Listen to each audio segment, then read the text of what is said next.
I would like that this party stop peddling Putin's lies and focus on making sure that we can put forth truth that we can all respect and understand. And with that, I will yield. Representative Jasmine Crockett, a national treasure, Democrat from Texas, tells it like it is a happy warrior, and actually has enthusiasm and is kind of enjoying herself as she's taking down Republicans who are liars and cheaters and scoundrels and traitors. And she actually points that out.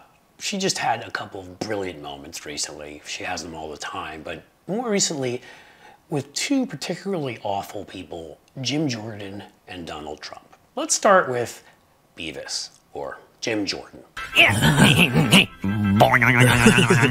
You know, the guy that had those issues at Ohio State. They had the hearing in the so-called weaponization committee.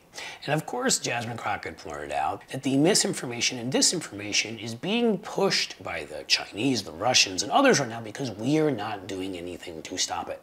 It is an open market and easy to influence our democracy. She went further to point out that the job of congressmen and women is to protect Americans. But her colleagues, her Republican colleagues, aren't doing that. Do your job! Do what you're here for! They're using the propaganda to their advantage. She made the point that one of my colleagues sitting here on a different committee, which was the impeachment committee, the failed, pathetic, loser attempt to try to muddy up Joe Biden for the election and make up things about his son Hunter, that was relied on, it started with Russian propaganda. Russian propaganda was passed to them, and Jim Comer and yes, Jim Jordan decided to use it. Jim Jordan's the chair of this committee, so it's right, of course, after he said, the gentle lady may have her time, and then she went and ripped the f*** out of him. Hallelujah. Watch this. Thank you so much. Boy, oh boy, what a welcome to this committee.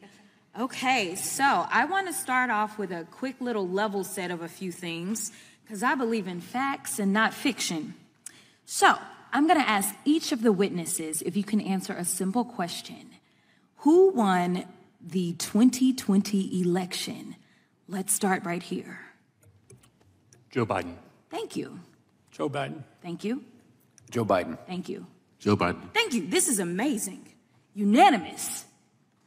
Joe Biden won in 2020. So when people start posting things like Joe Biden didn't win on social media, to the extent that as we're talking so much about polling, because we're headed into the 2024 election, we have so many people that don't believe that Joe Biden won the election, and most of them tend to be on the other side of the aisle. It is because there was misinformation and disinformation that was put out over and over on social media. All right, so here's the deal. I'm annoyed by this hearing because, number one, it is Groundhog's Day all over again. Gandhi, Larry, in 3, 2,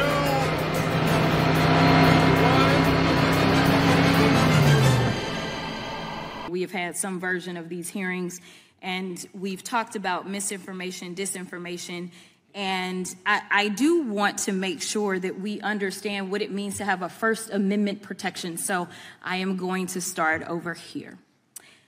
When we talk about the Constitution, for those that don't understand how it works, is it limitless and there's no restrictions to any of our constitutional rights? No. It's not limitless, is it? No. In fact, I know that my colleagues believe there's no limits to the Second Amendment, and it sounds like they believe there's no limits to the First Amendment. But I remember when Trump got banned from Twitter, and that probably saved the country. Nevertheless, it at least would have saved him some money, because right now he just got caught up in court for, never mind, we're not going to talk about Truth Social right now. But there are limits on the First Amendment. But what is so interesting about this hearing is that basically what the Republicans are arguing for is carte blanche. We should be allowing anybody to say whatever, and that's how we get so much Russian propaganda. I was able to produce some that was spread by one of my colleagues in another hearing. This is the problem. This is why China is coming after America. This is why we see the Russians coming after America, because we have people that will continue to spread their lies, and in spreading their lies, they're causing harm to Americans instead of these people in this chamber doing what they are supposed to do, which is to protect the American people and use the Constitution, because not every country has a Constitution that protects the people. And so I would like that this party stop peddling Putin's lies. Obviously, fantastic. Maybe you also enjoyed the part where she was pointing out that it doesn't have to be this way. There's no First Amendment for other countries here in the United States. We literally could regulate social media, and we should, to make sure foreign actors are not just dumping propaganda in here the way they did with the impeachment committee and her colleague, Jim Jordan. Russian propaganda started it. They also relied on a Chinese spy for some of the things they were saying. And she made sure at least twice to say it. Bravo, it was fantastic. But she wasn't done there. No. In a different hearing that she was holding when they were talking about the debt, and we won't go into all those numbers, she decided she'd point out who really was the one who blew up the debt and who really was the one who had gotten us into such financial trouble. And the beauty is, she called Donald Trump the C word. That's right. She called him exactly what he is. Watch. This theory that this administration has somehow weaponized the government. There is not this acknowledgement that the other guy just is a criminal. Yep.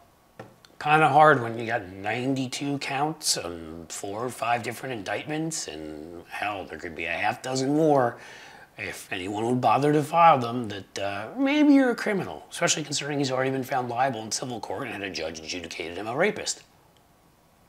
Yeah, that's horrible. He's evil and awful. But this is who the Republican Party is supporting. This is who they're behind. This is their guy. It's their guy. They don't care. So Jasmine, we need the Jasmine Crockett's of the world to sit there and tell people exactly what's going on. And what's so brilliant, I'll say quickly at the end here, is she tells people like it is. She speaks in plain language. She's so happy when she's doing it. She has such enthusiasm, right? A smile, and she's enthusiastic when she's talking. She's like, yeah, And it really it's infectious. It gets people to watch and pay attention as she debunks the disinformation and slams the living shit out of people like Jim Jordan and Donald Trump, who really deserve to get this shit slammed out of them pretty much every day of the week.